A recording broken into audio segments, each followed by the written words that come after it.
பாரம்பரியமான நுழைவு வாயில், சிறிய சிறிய அறைகள், பழமை மாறாத முற்றம், காற்றோட்டமான ஜன்னல்கள், வலிமையான தூண்கள் என பண்டைய கால கட்டடங்கள் எப்படி இருக்கும் என்பதை நம் கண்முன்னே கொண்டு வரும் இந்த கட்டடம்தான் காசியில் அமைந்திருக்கும் ஸ்ரீ நாட்டுக்கோட்டை நகரத்தார் சத்திரம்.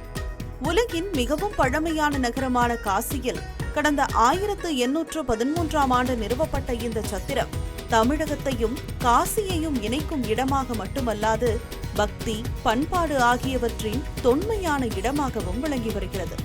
பல்வேறு மாநிலங்கள், நாடுகளிலிருந்து காசி விஸ்வநாதரை தரிசிக்க வரும் பக்தர்களின் விருப்பத்திற்குரிய இடமாகவும், தமிழகத்திலிருந்து காசிக்கு செல்லும் மக்கள் தங்கி மகிழும் இடமாகவும் இந்த சத்திரம் திகழ்ந்து வருகிறது. எல்லாருக்கும் ஒரு வாட்டியா காசி போயிடணும்னு ஒரு ஆசை இருக்கு இல்லையா? நானா வந்திருக்கேன். எனக்கு எப்படின்னா ரொம்ப பீஸ்ஃபுல்லா ஃபீல் ஆகும் இங்க வந்தோம்னா. ஆனா உங்களுக்கு பாத்தீங்கன்னா ரொம்ப கேயோஸ் இருக்கும். ரொம்ப கூட்டமா இருந்தாலும் நம்மளுக்கு அந்த அது எல்லாத்தையும் சுத்தி இருந்தா கூட நம்மளுக்கு ஒரு அமைதி கிடைக்கும்னு நான் நினைக்கிறேன். எனக்கு ரொம்ப பீஸ்ஃபுல்லா இருக்கும் இங்க வந்தாலே. அந்த காட்ல உட்கார்றதா இருக்கட்டும், கோயில் சின்ன சின்ன கோயிலா நிறைய கோயில் இருக்கு. நம்ம ஒவ்வொரு வாட்டி வந்தோம்னா ஒரு நாளெல்லாம் ஒன்றும் பார்க்க முடியாது. என்ன பொறுத்த வரைக்கும் ஒரு 1 வீக் இருந்தாதான் நம்ம காசு எக்ஸ்பீரியன்ஸ் பண்ண முடியும்னு நினைக்கிறேன். அது மாதிரி ஸ்டே பண்றதுக்கு இது ரொம்ப பட்ஜெட்டபுளான ஃப்ரெண்ட்லியான ஆப்ஷன் நான் நினைக்கிறேன். ட்ரெடிஷ்னலா இருக்கு. எனக்குமே நானே இங்கே ஃபர்ஸ்ட் டைம் வரேன். பட் எனக்கு ரொம்ப நீட்டா கிளீனா இருக்கு. நம்ம ஊர்ல இருக்க மாதிரி ஒரு ஃபீல் இருக்கு. காசி விஸ்வநாதருக்கு ஒரு கால பூஜையை செய்து வரும் நாட்டுக்கோட்டை நகரத்தார் கடந்த 200 ஆண்டுகளாக விஸ்வநாதர் கோயிலில் மங்கள ஆரத்தி, போக் ஆரத்தி மற்றும் சிங்கார ஆரத்தி ஆகியவற்றையும் செய்து வருகின்றனர்.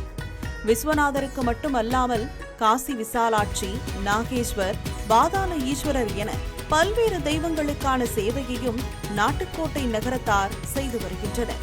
தமிழகத்திலிருந்து காசிக்கு வரும் யாத்ரீகர்கள் குறைந்த செலவில் மனநிறைவாக தங்கி மகிழும் இடங்களில் இந்த சத்திரம் காசியில் முதன்மையாக திகழ்கிறது. பூஜை இருந்தனால எங்களுக்கு ரூம் கிடைக்கல, அதனால நாங்கள் வெளியே ரூமில் இருக்கோம். இருந்தாலும் டெய்லி இங்கே வந்து அன்னதானம் சாப்பிட்டோம். கோயிலுக்கு கும்பாபிஷேகத்தை கலந்துட்டோம். நாங்கள் ரொம்ப நல்லா பண்ணியிருந்தாங்க கும்பாபிஷேகம். இங்கே டெய்லி இந்த பில்டிங் ரொம்ப பழைய பில்டிங்காக இருக்குது, நல்லா இருக்குமா என்னங்கிற மாதிரிலாம் நிறைய சந்தேகம் இருந்துச்சு எங்களுக்கு. இங்கே வந்து பார்த்தா தான் தெரியுது, எப்படி காரைக்குடி வீட்டில் இருக்கிற மாதிரியே அளவு ஃபீலிங் இருக்குது. நம்மள வெளியே எங்கேயுமே போய் தாங்க மாட்டோம், இங்கே வந்து தங்கிக்கலாம். அவ்வளோ நல்லா இருக்குது. சாப்பாடு வீட்டில் சாப்பிட்ற அளவுக்கு சாப்பாடு இங்கே நல்லா இருக்குது.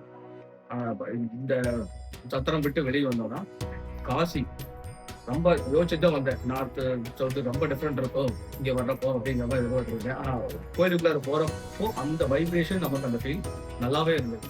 காசிக்கு வரும் பக்தர்களுக்காக சேவை மனப்பான்மையுடன் முன்னோர்களால் தொடங்கப்பட்ட இந்த சத்திரத்தின் சேவை இனியும் தொடரும் என்பதோடு தமிழகத்திற்கும் காசிக்கும் இடையிலான நல்லுறவை வலுப்படுத்தும் முக்கிய காரணியாகவும் அமைந்திருக்கிறது.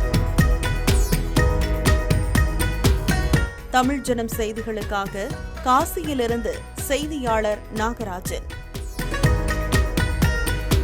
13 years of trust, a revolution of gratitude, 100% assured appreciation. With gratitude, G Square oda 13th year anniversary offer plot villa apartment எது புக் பண்ணாலும் 25 வருஷத்துக்கு பவர் இருக்கும், ஆனா EB bill இருக்காது. Up to 5 kilowatt solar panels with no additional cost ஓட கிடைக்கும். Zero EB revolution.